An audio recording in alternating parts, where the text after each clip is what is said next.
Big one. We have a stacked show, 31-0. David Benavidez, huge fight coming up on the weekend of Cinco de Mayo. What's up? Yeah, I just want to thank you guys for inviting me. You know, it was an interesting way to come into a podcast. I never came in like that, but I'm glad you're okay. Yeah, I might have needed you in here with me, man. Your man was in here with me, man. I don't know, to be honest with you, I need to see the tape because I don't know where anybody was at, to be totally honest with you. Listen, huge fight coming up. Cinco de Mayo weekend. Before we even get to the fight, you made some headlines this week. What is going on with the beef with you and Oscar? Like with Canelo and everything. What's going on? Me and Oscar don't have no beef. I think the beef is it's not really a beef. I've been calling Canelo out for a long time. Right. You know, I've been saying that, you know, this fight, we deserve to give the fans this type of fight. I agree. You know, to be honest with you, I don't know how often you watch the show. This is every time it's a fight going on, even if you're not fighting, we talk about you fighting Canelo probably for the last 2 years, maybe. We talked about it 7 times, 8 times in the last 2 years. That's crazy. I was going to say 7 times. Yeah, exactly, about 7 times. Why do you think Canelo is ducking you? Scared. He has no balls. That's what it is. You know, at the end of the day, I give Canelo all the respect. He's done everything he's done, but at the end of the day, I was a #1 contender in 2 weight classes for a long, long time. Right. You know what I mean? He has showed that he doesn't want to fight me. So, you know, I moved on past that. You know, I went up, I got a belt at light heavyweight. Right. Now I'm going up another weight class, cruiserweight, and I'm going to fight for 2 more titles in this weight class. But, you know, it's really a shame because this is a fight everybody wants to see. Absolutely. You know, this is a fight that the fans deserve, and I believe in myself, my skills 100%. So I feel like if he says he's the baddest man on the planet, he's a legend in his own right, then why not give the fans what they want to see? It makes sense in every aspect of the game. People want to see it. It will sell a lot of tickets. It'll be a hell of a fight, and we all win. Right. So, do you think him losing the Bud took something away from that, with him possibly fighting you? Would you want to have been the first person to expose him kind of the way Bud did? Do you think a little luster has taken away from a fight between you and him after him fighting Bud? I think it does, but at the end of the day, you know, people forget. You know, people still want to see this fight. He's still in good enough shape where he didn't get knocked out. You know, Bud beat the shit out of him, but he didn't get knocked out. So, this is true. In my opinion, if I'm talking about fan standpoint, I would want to watch the fight. You know, and I don't think it takes any steam out of the fight. You know, I think it's still the biggest fight in the world, and I think, you know, it's still a great fight. I think that definitely took a lot away from his confidence. But other than that, you know, I think it's still a fight fans would love to see, and hopefully we get in the future one day. Right. You and Morrell, y'all had a really good fight. Did that fight go the way you expected it to go? And did he have the punching power that you really expected? Because that was a really good fight. Yeah, definitely. You know, and that's why I wanted to go out there and take Morrell out, because I knew he was a dangerous fighter. You know, I fought him in his prime. There's not too much fighters now that are fighting other fighters in their prime. Sure. I think he was like 27. I think I was 28. Right. So everything that happened in that fight is what I expected. You know what I mean? Right. At the end of the day, when you call out another great fighter, there's going to be some hard shots going to be landing on both sides. Right. You know, he threw his stuff. You know, I took it like a champ. You know, I threw my stuff. He took it like a champ. We had a great fight, and the fans won at the end of the day. That's what's up. That was good. I was thinking, for the most part, the thing with Terrence Crawford that's different between you and Terrence, that Terrence just beat him up, but I believe you would stop him. I think that's the reason why he never took the fight. I mean, there's several weight classes he could have fought you in, and he ducked every time. And one time I was watching, and he said, it's because you was disrespectful. What did you do that was disrespectful? He said, this is the reason you're not getting the fight. This guy been talking shit, but like at the end of the day, bro, you know, boxing, you get the respect after. I mean, if anything, that's what you want. That builds up a fight, right? He's the money man. He wants a lot of money for each pay-per-view fight. You know, he's getting a lot of money. He made 150 mil his last fight. You know what I mean? So at the end of the day, you need a storyline. You need 2 fighters that don't like each other, that talk stuff to each other to make the fight even bigger. Just like how me and Morrell did. You know what I mean? It was a great fight. It was a great build-up, but we showed respect after. Right. But I mean, but that stuff just sounds really corny to me. How are you gonna say I'm not gonna fight you because you're being disrespectful? Yeah, it seemed like Turkey is the only one that could get that fight. Are you interested in working with Turkey to get it? I worked with Turkey already for my last fight when I fought in Saudi Arabia, and it was funny because I just recently seen Turkey at Ryan Garcia's fight. And he told me that we're gonna do big things in the future. And I told him, like, what happened with that fight with Canelo Alvarez? I have it on my YouTube, on my Instagram, so you guys want to see it later. And I told him, and he told me, he's like, you know what, bro? There's some things we can't make happen. There's some things that I can't make happen. He was talking about himself, Turkey Al-Sheikh. So, you know what I mean? I'm gonna keep trying to make this fight happen. You know what I mean? I'm gonna keep pressing him. I'm gonna keep doing what I gotta do. But at the end of the day, we'll see. You know what I mean? Like I said, it's gonna be a shame if we leave this fight on the table, because this is a great fight for boxing. This is gonna be a great fight for the history of boxing. So hopefully one day we get that. We seen you tell Shakur he needs to move up in weight. He actually responded to you and said that you need to move up and fight Usyk. Not looking past your fight coming up, but is that something you would do? Yeah, definitely. And you know, what the thing about me and Shakur, I have a lot of respect for Shakur. He's a great fighter, but when he was calling Ryan Garcia out at 144. You know what I mean? The weight limit is 147. That's only 3 pounds, you know what I mean? But I respect his decision if he felt like that. And one day, hopefully I would, you know, like I said, I'm going up to cruiserweight. Maybe one day we can get a fight with Usyk. And I'd love that. And I'd definitely be up for that task. No, that's what's up. What do you expect with the fight coming up this Cinco de Mayo weekend with Zordo? Yeah, so I'm expecting a war. The thing about this fight is... He's a tough fighter. He's a tough fighter. I used to spar him when I was younger. You know what I mean? I sparred him. I got him ready. I sparred him since I was 17 all the way until 23. So I sparred hundreds around with this guy. Right. And the reason why I moved up in weight class so fast, because I always told my people, I'm like, if we get a chance with Surdo Ramirez, if we get an opportunity to fight him, I'm gonna jump up and fight him immediately. Right. And you know, my last fight was like light heavyweight, and I was talking with Oscar De La Hoya, and he said that there's an opportunity to make this fight happen, so we jumped on it. But Surdo Ramirez is a great fighter. He's a champion. He has 2 belts right now. He has great technique. He has great footwork. He has good power. You know what I mean? So he's a dangerous fighter. You know, this fight for me, this is probably the hardest fight on the table for me. But at the end of the day, bro, it's about risk. You know what I mean? I want to be a legend in my own. So by the time my time is said and done, I want to be one of the greatest boxers of all time. And you don't do that without taking the risk. So this is a big risk, but it's a big reward as well. Like, something just came to mind. You talked about sparring. You was 15, you sparred with Triple G? Yeah, I sparred with Triple G. What was that like? And what did you learn from sparring with him at such a young age? Yeah, so Triple G, you know what I mean? When I first sparred him, it's a great experience. I always say that he didn't give me the skills, but with being in the ring with a fighter like that, it wasn't a sparring session. This was a fighter. These were 2 great fighters trying to knock each other out. Right. And with that being said, this man he hit extremely hard. He had good patience, good defense. He had everything. So for me to not get knocked out, I had to bring the best out of me. And for me doing that, you know, I was getting the better of him. You know what I mean? There was a lot of sparring sessions we had that were, you know, championship level sparring sessions. And I sparred him all the way until I was like 20 years old. So we had a lot of great sparring sessions. He taught me a lot of stuff. And, you know, that man is, you know, he's a great man all around. You know what I mean? He's a teacher. He's a good friend and good mentor as well. And, you know, and he helped me learn a lot of stuff in the sport of boxing.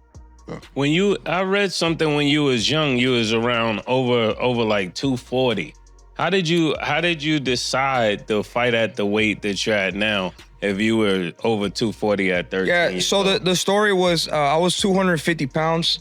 I had been boxing since I was 2 years old. But my mother and my father, they divorced when I was 7 years old. So I was going back and forth. And in Phoenix, Arizona, my brother right there, Jose Benavides, he was getting ready to go pro. He's a top amateur in Phoenix, Arizona. Best to ever come out of Phoenix, Arizona. Him and my dad, they went to Los Angeles, California to train with Freddie Roach. So at this time, I'm like, I'm not going over there. I'm staying back over here and I'm not doing nothing. I'm just going to school. I'm being a kid, you know what I mean? That was the first time in my life I didn't have to train. I think I was 11. So I had a big eating habit. I was already like 160, 170, you know what I mean? And then I just, you know, McDonald's, Maruchanes, Taco Bell, all that stuff that's bad for you. I would eat like 5 times a day and nothing but junk. Right. So I was in 7th grade and one day I think it was like a year of me eating like that. And I walked in the bathroom and I couldn't recognize myself. My face was like this. And I had got extremely scared because I'm like, that's at the time when like my 400 or 500 pound life came out. So now I'm thinking to myself like, damn. Right. My life could go in 2 directions. It could either, I could say, I don't care about it. I'm gonna just let my life be what it is. And I'm gonna end up like that. And that really scared me. Or I could go move with my father and my brother to Los Angeles, California, and I could pursue something I could lose the weight and then maybe pursue my career after that. Dad, when you reached that weight, what were you thinking to yourself? Well, you don't really notice, man. When you love your kids, man, they get fat. You don't see that. Right. You just love them. Right. Until you see pictures when he lost all that weight. Right. I'm like, what the? You don't really notice. You just want him to be happy. And he was still training. When he got back, he said he wanted to lose the weight. I helped him lose the weight. Then he said he wants to go professional, and that's how we started everything. Right. So you never put pressure on him to do it. He wanted. I did put a lot of pressure. When he was little, when he's been training since he was 2 years old. His first fight was at 3 years old. Junior's been training since he was 6 years old. Right. So to be honest with you, I took their childhood away to box and train and get ready, for life. Right. And that's how everything started. What are you expecting against Zordo this upcoming fight? He's going to get a beating, man. These guys have been sacrificing all their lives, going through a lot. Right. And that's why Mike Tyson called him Mexican monster, because that's what they are, Mexican monster. He's a monster. Right. And I think he's just going to destroy Zurdo Ramirez. Cinco de Mayo weekend is a very special day for Mexicans and Hispanics. And we got to represent, and we can't just win the fight. We got to look impressive in order to go fight, be Ball Benavidez and all the bigger fighters. Right. Are you predicting? So Dad is saying you're gonna whip ass. I think I'm gonna say right now. I think he's gonna stop Zurdo Ramirez, so they're gonna have to stop the fight like in the 9-10 round. So you're predicting, but that's what I was about to ask Junior. That's what I see. He's gonna take him to deep waters and drown him and hurt him and take him out. Are you predicting a knockout as well? Yeah, bro. I've been working extremely hard. I think the momentum has definitely shifted. The past 4 fights, with Caleb Plant, Boo Boo Andre, David Morrell, Anthony Yard, I've been getting more experience. I've been working extremely hard, and I've been, beating the top guys. You know what I mean? So there's just a lot of stuff coming into this. I got a lot of good momentum. You know what I mean? I'm training harder than ever. I got my 3 kids, I got my wife, I got everybody that supports me. So I have a great support system. I'm really motivated. I'm really hungry for this, and I want to become the face of boxing. And the only way that gets done is, getting a great win with a great performance against Zurdo Ramirez. But I definitely do see myself on another level than all these guys. And, I think I've been showing that with the performances. Do you think sorry, Mase, go ahead. Yeah, I want to take yourself out of the equation for a second. When it comes to Mexican fighters, there's so many great Mexican fighters. Give me your top 3 without you in it. Julio Cesar Chavez, Marco Antonio Barrera, and Oscar De La Hoya. I try to go 3 instead of 5. That's a good list. That's a really good list. Do you think you had to move up in weight because people were scared to fight you? Yeah, I mean, to just be frank about it, I think so. You know what I mean? There's a lot of, at the end of the day, if a fight doesn't get made happen, it's because somebody from somewhere didn't want to make it happen. You know what I mean? Bivol, that was supposed to fight him. That fight never happened. Canelo, looked like it was going to happen at the time. That fight never happened. So, I mean, definitely, like I said, I don't want to wait for nobody no more. I don't want to, be on the sideline. I want to capture my own greatness. You know what I mean? If that means jumping up from weight classes, going down from weight classes, that's exactly what I'm doing.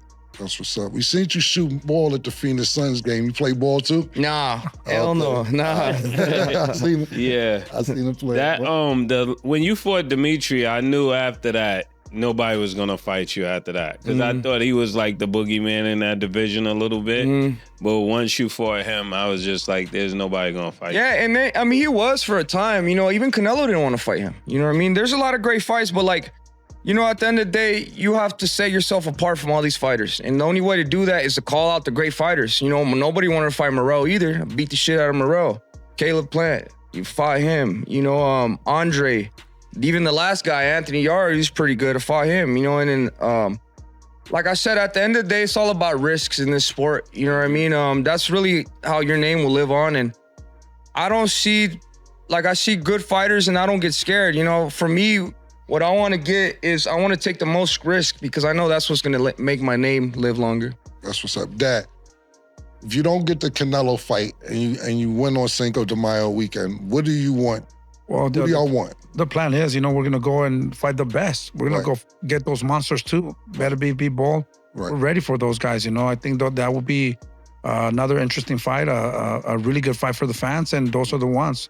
Better before B-Ball, those are the ones that are in line right now. Absolutely.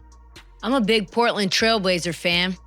We have a huge series here coming up with the San Antonio Spurs. So Spurs are my team. greatest Blazer of all time, Dame Lillard. How did you guys link up and he get added to your camp? So I met him years ago, and then it's big shout out to Dame Lillard. He's a gentleman. He's a true man. He's a great man. He's somebody I really respect a lot. On the basketball court, in person, in real life. He's a great dude all around. I met him through this guy right here, my strength and conditioning trainer. I actually lived in Oregon. I lived in Lake Oswego for 2 years. Yeah, it's beautiful out there. I love it. She's from Portland. That's where I am. Yeah, Lake Oswego? Yeah, Portland, yeah. It's beautiful out there. And I love it, when I got there, I met Dame, and I didn't really know too much about basketball, but I had a conversation with him for about an hour, me not knowing who Damian Lillard was, and he seemed like a regular person. He didn't seem like, a stuck-up person to show off or this and that, and that's really what impressed me more. That we could have a, conversation, a good conversation without, me feeling weird. He treated me with a lot of respect, and I was nobody. You know what I mean?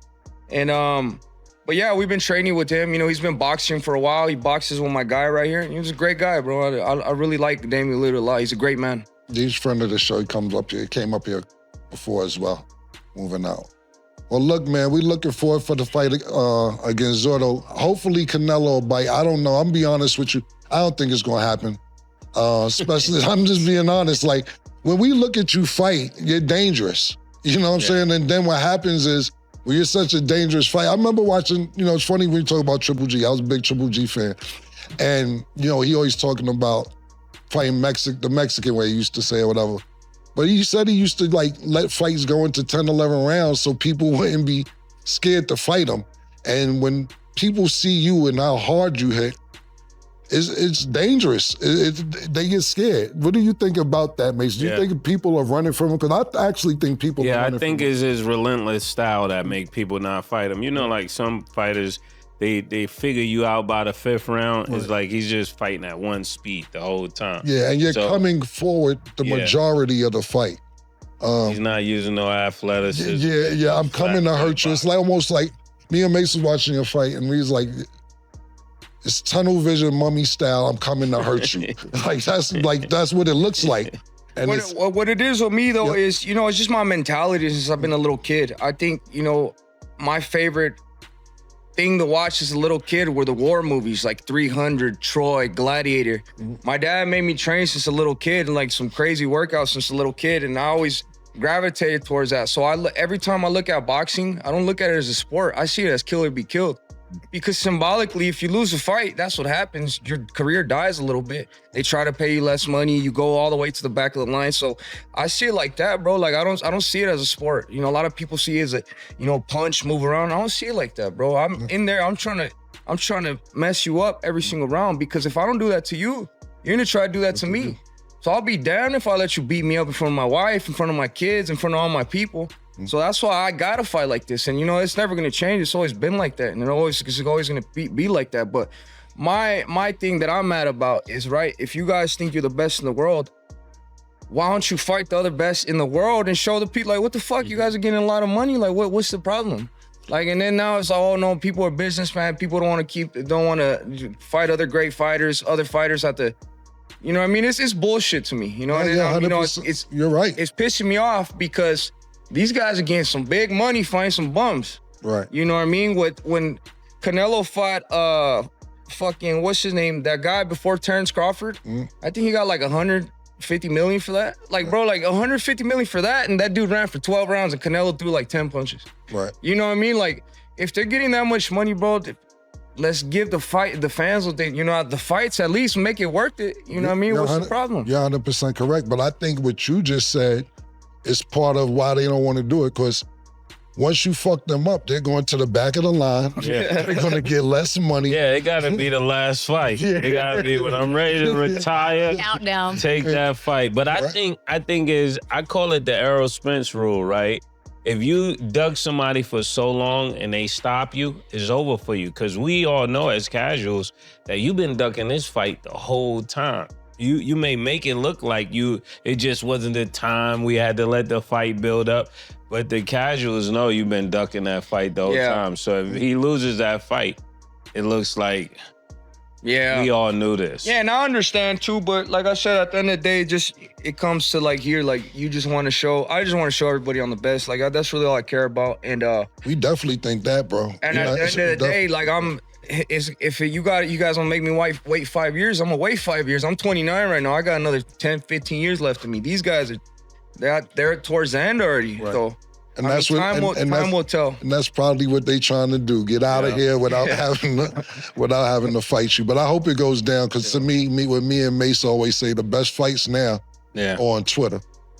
Everybody's fighting on Twitter, man. Everybody's tough guys on Twitter, and then when it's time to get to work, nobody wants to get to work. Facts. And another question I have for you, how important, I know your dad trained you, but how important was your big brother, right? Because, as the youngest, we get to watch all our older brothers make all of the mistakes, and then we end up being special. So how important was he to your... So my big brother was always my idol, you know what I mean? That's why I became as good as I am, because I always try to replicate what my brother was doing, and he was always the best.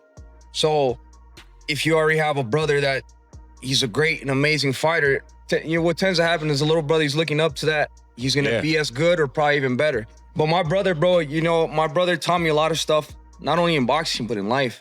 How to be a man, how to take care of your family, how to take care of yourself, how to not let nobody punk you, how to be a real man, you know what I mean? So, that's helped me, for me to become the person I am today, you know what I mean? It's helped me in boxing, it's helped me be a strong man for me, my family, my kids, and, I always cherish everything my brother's taught me.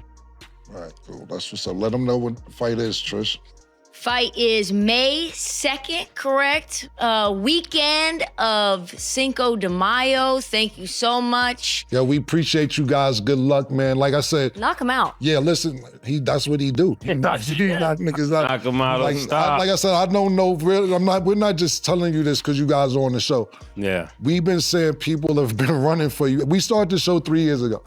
It has been at least, since we started, I'm being generous saying 7. It may be 11 times saying, when is they gonna really fight you? So we're big fans of the show, and we wish you luck this up. Thank you. Thank May you, guys. 2nd coming up, and hopefully y'all get the fights that y'all deserve, man. Thank you so much. Yep. That's all the time that we have for It Is What It Is. Let us know in the comments, is Canelo ever gonna fight the Mexican Monster? Thank you so much. Hell no, that nigga running, man. He's running, as always. And also, shout out to Cam. He did the second segment with the ice pack on. Man, I'm be at fucking SmackDown this weekend, man. Trust me, I'll be down there, man. WrestleMania on Saturday. Saturday ass nigga. I'll see you Saturday, man. Hey, if you need me to leave my bro here with you, got you. Yeah. He was here, man. He was here. I didn't know he was straight for conditioning, but he took his jacket off. I see why he took his jacket off. We appreciate you guys, man, but we appreciate you guys for coming through, and thank you so much. All right. That's where we leave it, because we just spent an hour with the Mexican Monster himself. And honestly, we still don't think Canelo's gonna answer that call, man. He's running, we said it, we'll keep saying it. But real talk, y'all, big shout out to David Benavidez for pulling up and keeping it 100 with us the whole time. Drop a comment down below and let us know. Is Canelo ever gonna fight this man? Or is he gonna keep ducking, like we already know he is? We've been asking this for 3 years, so we know y'all got opinions. We read every one of them. And look, if you sat through this whole conversation, you already know the deal. So do us a favor. Like the video, subscribe if you're not locked in yet, and turn them notifications on, because we got more fighters, more athletes, and more real conversations coming. And trust me, you don't want to miss whoever's pulling up next. All right, that's us for now. Good luck to Benavidez this Cinco de Mayo weekend. It is what it is. We'll see y'all next time. Don't go nowhere.